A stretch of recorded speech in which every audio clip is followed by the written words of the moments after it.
Little Match Girl. It was so terribly cold and nearly dark on the last evening of the old year, and the snow is falling fast. In the cold and gloom, a poor little girl, bareheaded and barefoot, was walking through the streets. It is true that she had on a pair of slippers when she left her home, but they were not of much use. They were very big, way too big for they belonged to her mother. The little girl had lost them running across the road, where two carriages had rattled by terribly fast. One slipper should not be able to find again, and a boy had run off with the other. And so, the little girl walked on her naked feet, which were quite red and blue with the cold. In an old apron, she carried several packages of matches, and she held a box of them in her hand. No one had brought any from her all day long, and no one had given her a cent. Shivering with cold and hunger, she crept along, a picture of misery. Poor little girl! The snowflakes fell on her long fair hair, which hung in pretty curls over her neck. In all the windows, lights were shining, and there was a wonderful smell of roast goose, for it was New Year's Eve. Yes, she remembered that. In a corner formed by two houses, she sat down and drew up her little feet under her. She was getting colder and colder, but did not dare to go home, for she had sold no matches, nor earned a single cent, and her father would surely beat her.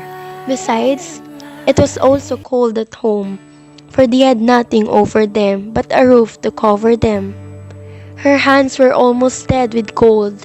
Oh, how much one little match might warm her, if she could only take one from the box and rub it against the wall and warm her hands. She drew one out. Scratch! How it sputtered and burned!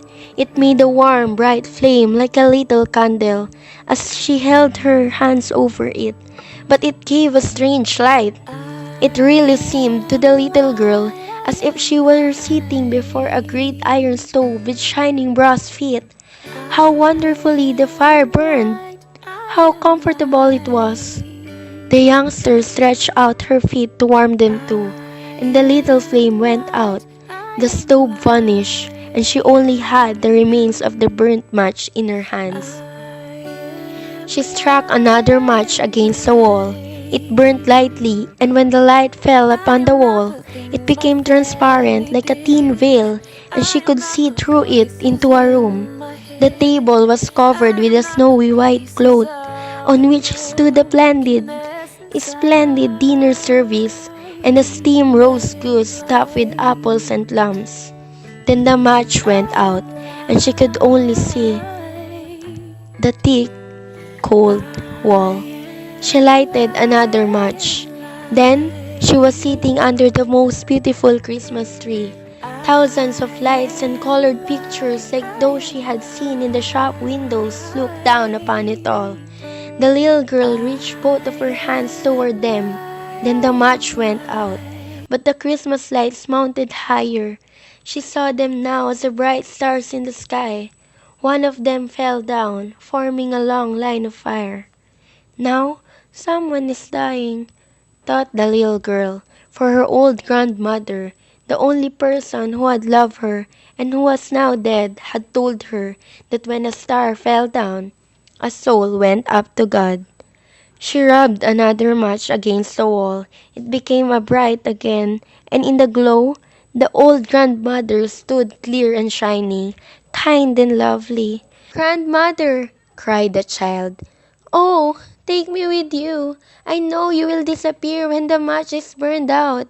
You will vanish like the warm stove, the wonderful roast goose, and the beautiful big Christmas tree."